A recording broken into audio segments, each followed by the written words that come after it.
Welcome to the Empowered to Lead podcast, where we are talking about mental health group practice owners across Canada and how we can show up as leaders and run our businesses well. Today is a day that I get to be joined by somebody that I really respect and have grown to have a friendship with, and just really value Jessica Cowling's perspective on business and the trajectory that her business has taken.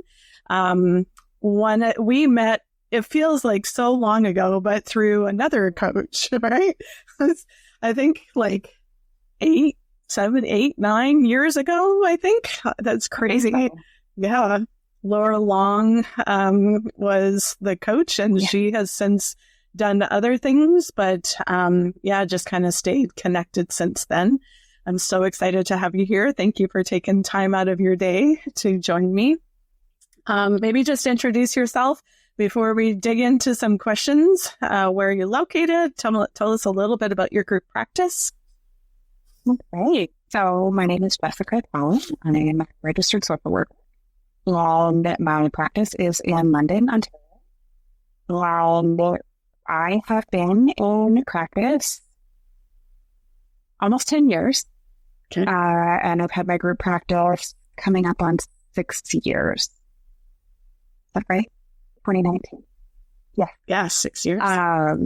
Yes. So I moved into group practice in December 2019, and then 2020 happened. So that was great timing. Yes. But it actually catapulted things for us, which I think it did for a lot of people. But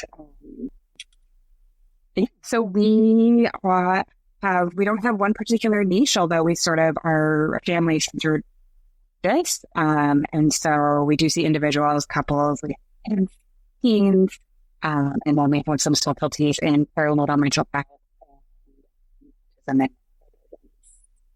And you have freed up a couple of your leadership people to develop those programs, right? The perinatal and your neurodiversity, those weren't things that you imagined, right? I had my own specialty in perinatal mental health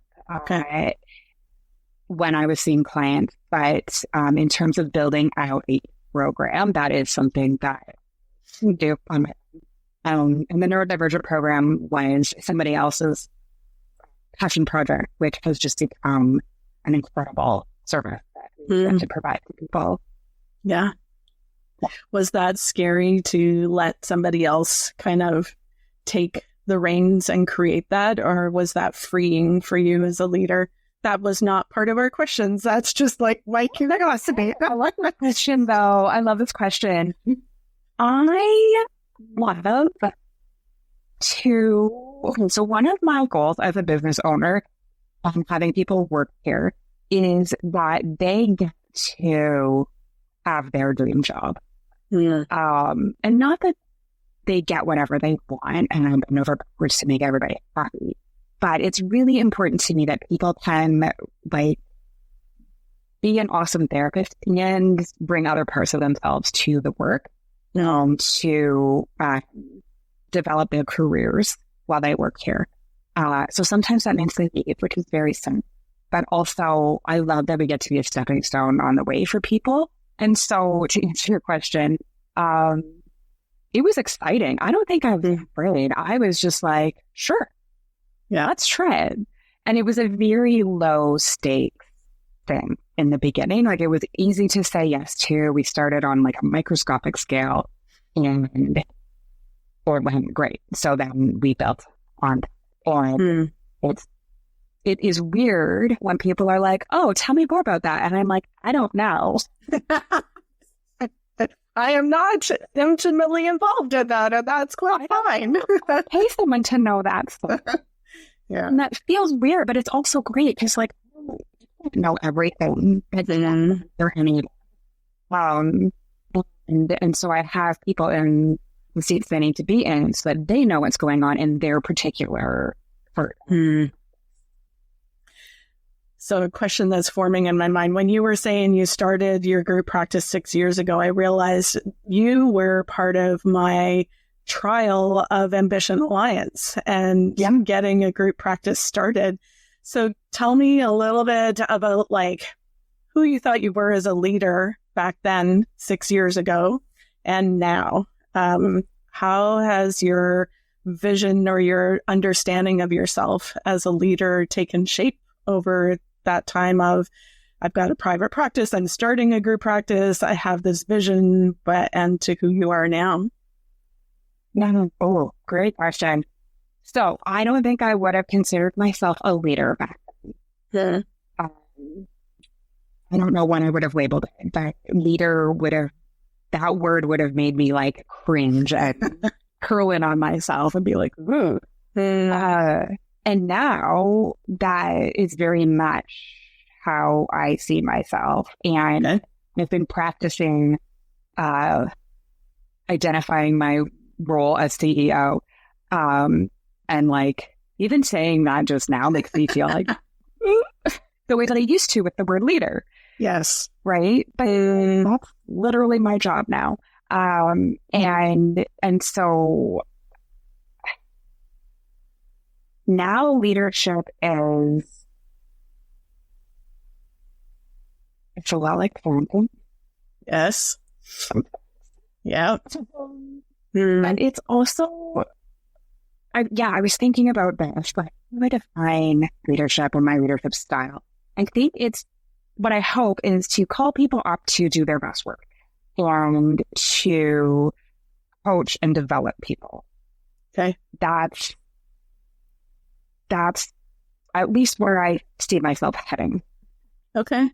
When I'm at my best and like living in role I really want to be in, I'm developing the people who work here so that they can do their jobs really well and I support them. Okay. Yeah. So can look like, coaching them through how do they have a hard conversation with somebody, because we have like middle management. Great.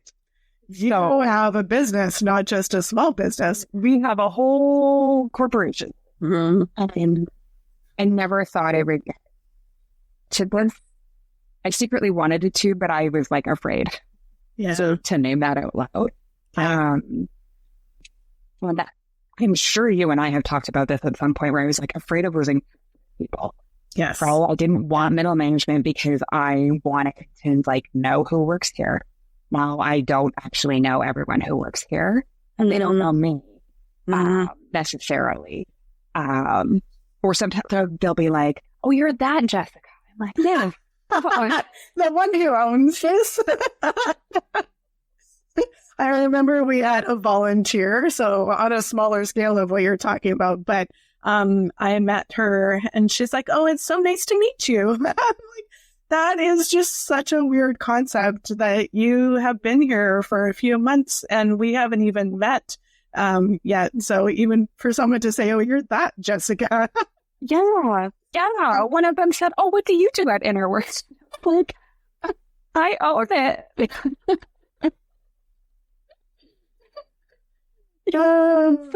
So to go from I don't want to be a leader to now these people are working under me and I haven't even met them. How do you feel about so I guess that's more about now quite often I will say as a group practice owner, your therapists become your clients rather than clients. So you scale down on your client load. And so in that next step of growth, I imagine now it's your leaders are your clients, for lack of a better term, and the therapists are their clients. Is that kind of how you're picturing that? Yeah. Yeah. So the leadership coach I work with describes it as these are people that I am responsible to. So I am responsible to Laura and Virginia. So Laura is our clinical director, Virginia is our operations. And I'm responsible to them, help them grow in their roles. And then they in turn have people who they are responsible to. And they develop those people. So Laura has our team lead, who are then responsible to the therapist. And it's sort of this like horizontal, like hierarchy, but horizontal in the sense that like Jessica doesn't sit here at the top with everyone else. Yeah, right? But Jessica's here like on the like, and then Laura has her team leads, who then from their team we support each other. Yeah. Yeah. And so it takes that hierarchy and just like put on its side a little bit. Yeah. And it's been a nice way to think about it because that's where I get to develop, right? So I tell Laura and Virginia strategize, how are you going to, hold this person accountable or address this issue, or how are you going to celebrate this person through support? So coming back to what you started talking, and then I kind of took you on a curve there. How are you handling that lack of connection with all the people that work there? Do you feel like you have enough touch points with the people at Innerworks? Yeah, for the most part, yes. So there are some roles that I have no part in, and so most of our team are employees. Okay. So we call them therapeutic coaches, and we do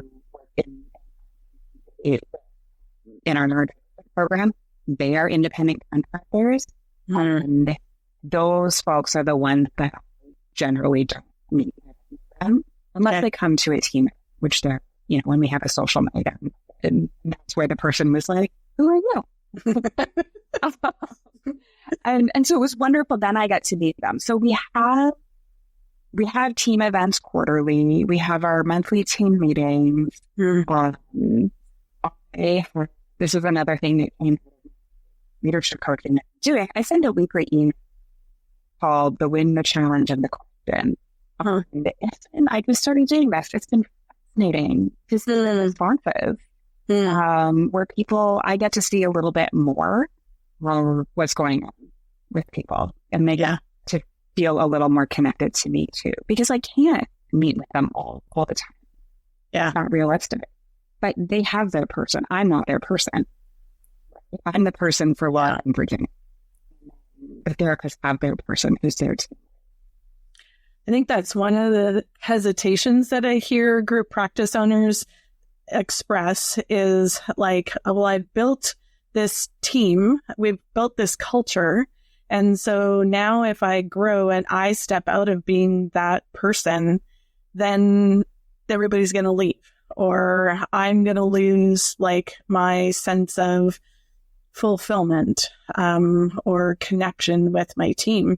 And I like what you said, because that's also been an encouragement for people. Okay, so then your leadership team catches your vision and they're the ones that are perpetuating that culture. That doesn't mean you lose it. It's just not all reliant on Jessica to create that culture with everybody. Yeah. Yeah, that's exactly it. And the people that I am like so grateful for and so blessed, they have caught the vision and they feel invested. They call it our business. They love it.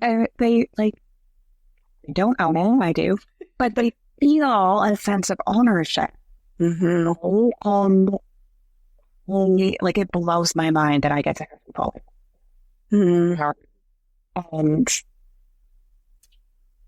so then they do step in and fill in where I can't be everywhere. Yeah. Yeah. Awesome. Well, those were a lot of extra questions from what we originally talked about. Thank you for being open and sharing that stuff. I think a lot of times too, even just as we're talking about how you've grown that, there's a lot of people that are getting to a point where, okay, so do I grow bigger? And what does that mean for our team culture, what I've built so far? So it can be encouraging to hear that there are ways to make that happen. And also just want to normalize for the people who are listening, this is not the route for everybody either, right? You don't have FOMO because Jessica has built this. Not all of us want to step out or not be part of all of that culture. And so if you want to stay small and be connected with everybody, that's totally okay if you need anybody's permission for that. But just kind of like, that's one of the things that I love about my role as a coacher, is like, there's no one size fits all, or this is the exact route that everybody should take. I think there's essentials, systems, having structure, and metrics and all of those things, but everybody does this different, and we all have a different vision and purpose for doing this. And even listening to you, like, there was parts of you that wanted it to look like this, but didn't even say that out loud to start with. And so make it fit for you as you're building your group practice. When we're thinking about people who have started a group practice and some of the things that you see that people maybe make a mistake at, or maybe have a misconception as you're talking to other people who have a group practice owner, what would you say is one of the biggest mistakes that we make as group practice owners? Well, I mean, there's so many, and also mistakes are how we learn. Mm-hmm. Yeah. I think what I see is people don't pay themselves. Yes. And they think that this is easy and passive income. And they think that they can make everybody happy. Yes. Yeah. And like, we want to, or we do. Yeah. Yeah. And I think that's one of the areas, as I was thinking about interviewing you, you have a little bit different perspective, or have been very purposeful about how does money inform your practice, or like being comfortable with numbers. I think I remember the retreat that we did in Blue Mountain, and I think that's when it really sunk in, your terminology, like the math is not mathing, or like, Lisa, numbers don't lie. So look at the numbers. And you could just whip up a spreadsheet like this, like you talk to Jessica, and 2 minutes later, you've got a spreadsheet created for you. And so, like, that's not something that a lot of people are comfortable with, or even like to understand, what do you mean when you say the numbers don't lie? So when you say that, or you're talking to other group practice owners, what would be your encouragement around numbers? So somebody's sitting here going, yeah, I'm not paying myself, or I don't even know what I should pay myself, or I don't know what percentage I should be giving people because I'm scared they're going to leave, so I think I should give them 80%. But now you need to go on. Yes. Don't give people 80%. Yeah. There was a conversation in the Facebook group today. It was like, somebody's giving 75%, and people are asking this, like, go back, look at your numbers, know what that means. So what do you mean when you say the math is not mathing, or numbers don't lie? How does that apply to group practice ownership? Yeah. So I was thinking, as you were talking, I was thinking about something that my daughter, she's 13 and she loves math. And she had applied and didn't get, but she had applied for this, I think they call it REACH, would like to do grade 9 while she's in grade 8. And in Ontario, grade 9 is the start of high school.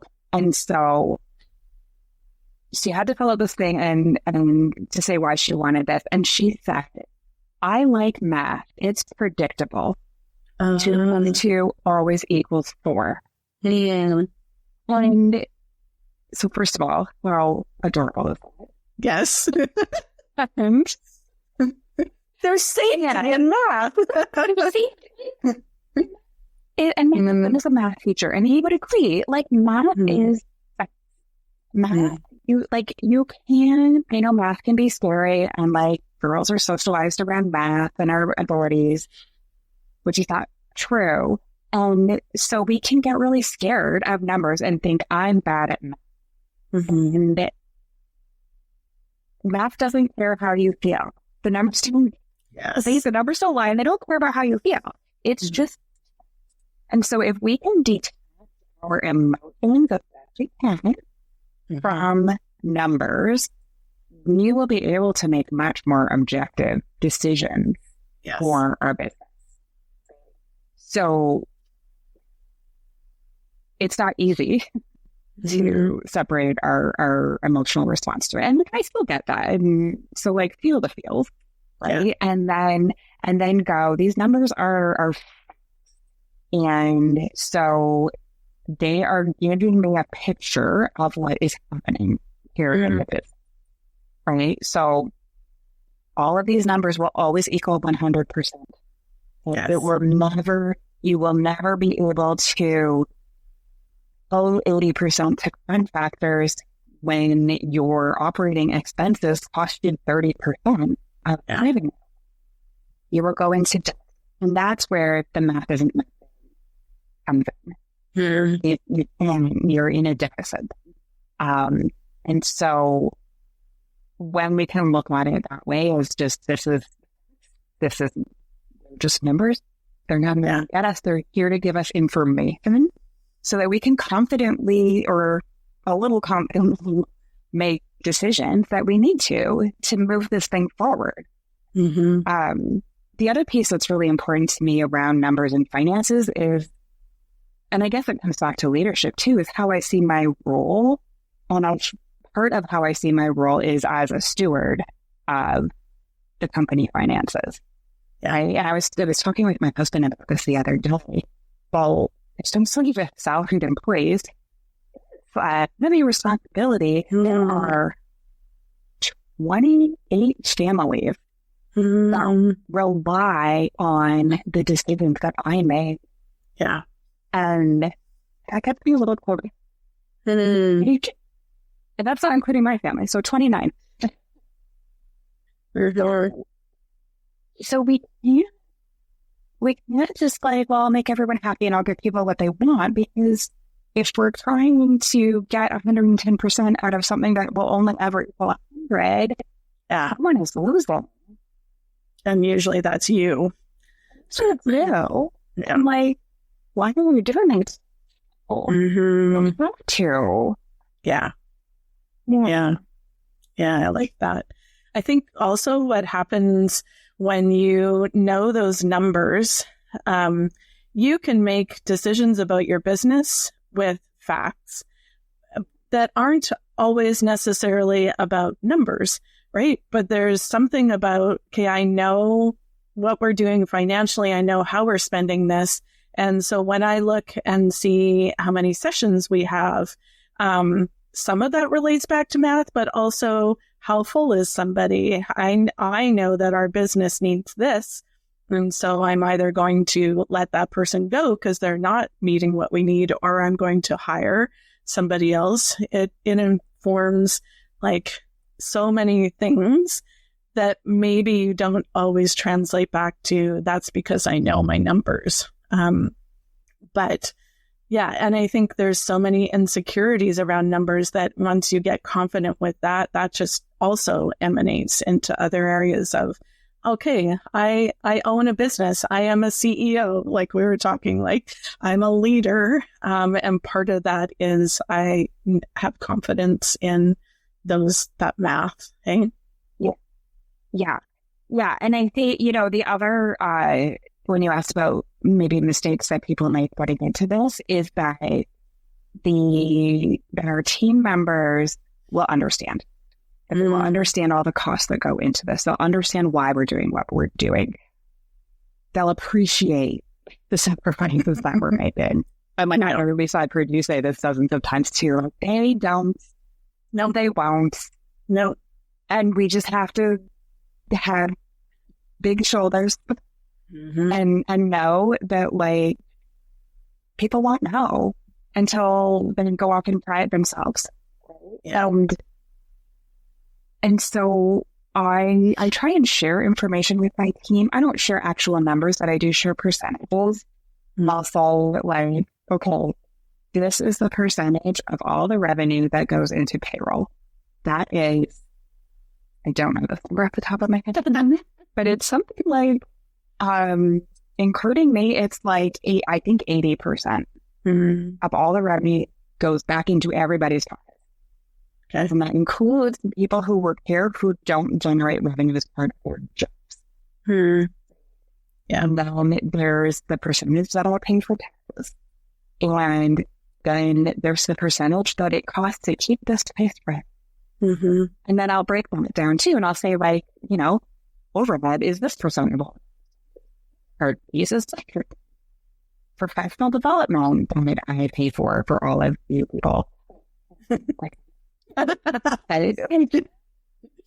it's there. And a person in development that you didn't have to pay for yourself.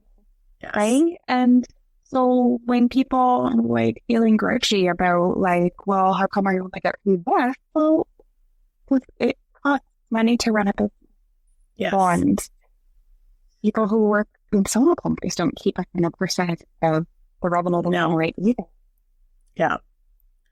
And we were trained to be therapists, not to be accountants. And so if we aren't necessarily comfortable with money, we hear people who are working for group practice owners, whether taking this, or, you know, the business takes this away from me or something like that. But if you sat down and showed them percentages, or if they went and did it on their own, they would see, yeah, you could probably make more in private practice, and you're not 100% of your session fee is not coming home to you, right? And so do you want that? And a responsibility to figure all of that out. But that's why group practices exist, because then you don't have to figure all that out.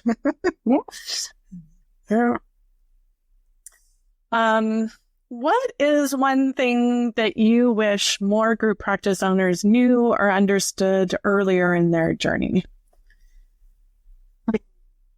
I think, again, coming back to like, don't be a people pleaser, or like do the work on that part of you. Yes. Yeah. We will never make everybody happy. We will never make team members happy. We will never make all of our clients happy. And so if we can drop the expectation, well, then we will be and this was the goal. So the worst is when you resent people who work with you. Ugh. Yes. Or resent your like, what an terrible friend. Right. Like I've been, that's happens for me. Right. And now I also know that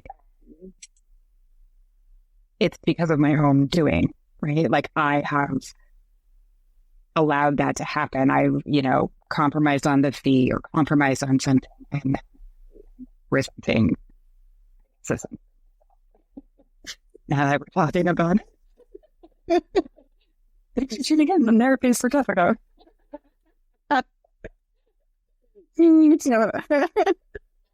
That's how some realizations come while you're talking out loud, right? I don't mind admitting that, right? It's like, but it's the truth, you know. So, yeah, I guess it's like welcome to resentment, but we'll put them people. Yes, it'll come, and in fact, really, they want to eat. And if you were sitting in a counseling room with someone and they were saying that they're resenting people, okay, so your boundaries are being crossed.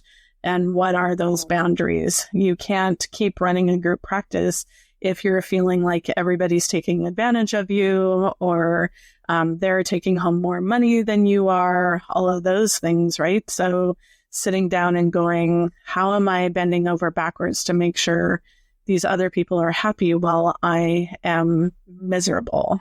So this business needs to serve me. It's a huge investment, and it needs to have a good return on investment. And some of that means you start making the business take care of you rather than you take care of everybody else and bend over backwards.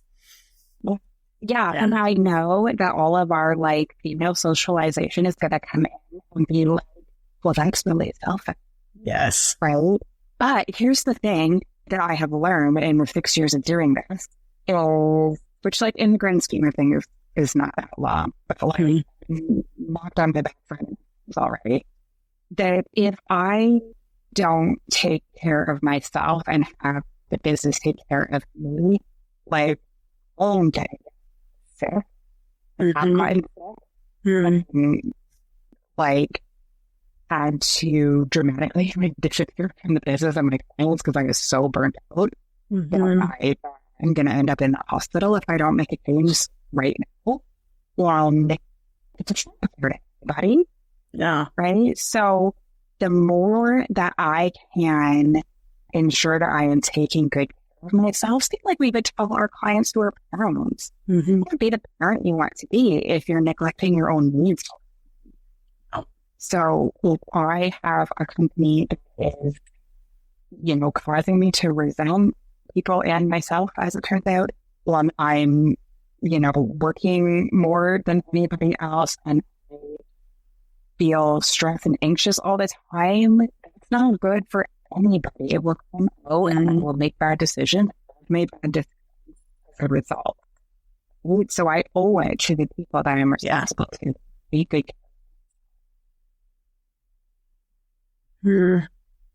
Yeah, definitely. So important. And it kind of comes back to that, like, am I people pleasing? And where do I need to make those changes? If somebody is feeling like that, feeling overwhelmed, or they're not sure about their role as a CEO, what would you suggest is a small step that they could take to move in the right direction? I think being honest with yourself is going to be the first step. If you got to see me in real time. Yeah. I think the number of times I've been like, oh, I have been lying to myself. It happened recently about something else, and I looked up. So just being honest and getting support, having a community is so critical in this.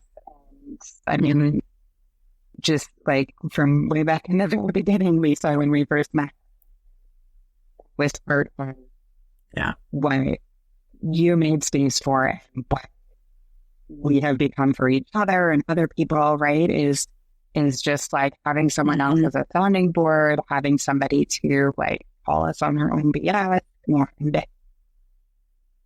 Yeah, it's invaluable. So being honest with yourself and this is hard as someone with ADHD because I just want to listen to everything all at once. And that's a good idea. So I'll pick one thing to work. Yes. One thing. It doesn't even matter what it is. Just something. Yeah. Yeah.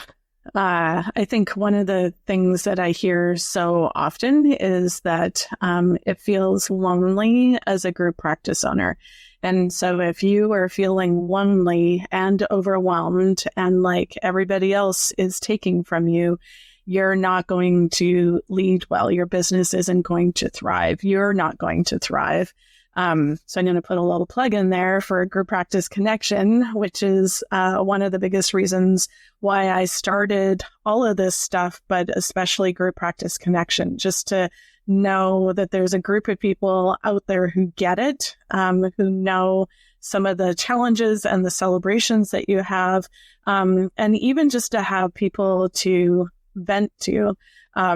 I know there were four of us that the first retreat that I planned was after 2020 and nobody wanted to come. Then the four of us went, and just that spending a weekend and going, oh my goodness, we can talk shop and nobody complains, and we can learn from each other and support each other. And I think just like walking away knowing I don't have to do this alone, and whatever avenue that takes is huge for doing this and succeeding and feel like you can flourish at it too. Yeah. Anything else that you want to add to that?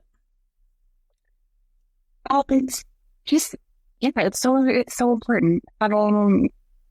Having support and also like doing it scared.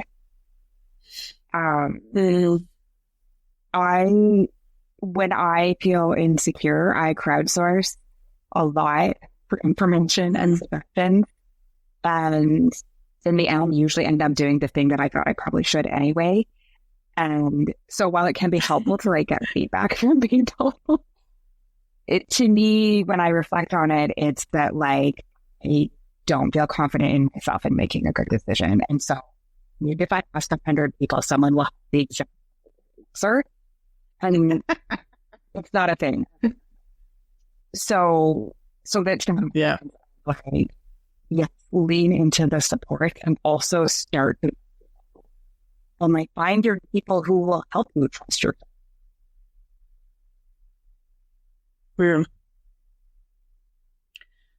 We're losing a little bit of the connection here, so it's probably a good time to just kind of wrap it up. But I just want to say thank you so much for taking time to join us, to share your experience. And it's just inspiring to hear the trajectory that Innerworks has taken over the last 6 years. And when you say that, that really is a short time for all the things that you have made happen. If anybody is interested in connecting with Jessica or checking out her website to see all the exciting things that Innerworks is doing, we will provide a link below. And thank you so much for joining us in Empowered to Lead. And I hope that you will come back and visit us next week. I'll be talking about reflecting on the retreat that I just attended in Greece and just sharing some reflections on what it takes to retreat, which actually flows quite well from the end of our conversation here, and knowing that you're not alone, finding people to connect with and doing this job well. So thank you very much again for joining us. And if you're looking for community, check out Group Practice Connection. I would love to have you join us there, and have a great day. Thanks for hanging out with me on Empowered to Lead, the Therapist Practice. If you're ready for deeper support, I'd love to see you inside the Group Practice Connection, my monthly membership where Canadian therapists like you get coaching, community, and the tools to build a business that actually supports your life. You can check it out at grouppracticenetwork.ca. We're building something great here, and I'm so glad you're a part of it. Thanks for hanging out with me on Empowered to Lead, the Therapist Practice. If you're ready for deeper support, I'd love to see you inside the Group Practice Connection, my monthly membership where Canadian therapists like you get coaching, community, and the tools to build a business that actually supports your life. You can check it out at grouppracticenetwork.ca. We're building something great here, and I'm so glad you're a part of it. This is Michelle Abraham, and we are honored to have Lisa Catallo's Empowered to Lead podcast on our High Vibe Podcast Network. For more shows like hers and to grab your free gift from the gift fold, head on over to highvibepodcastnetwork.com.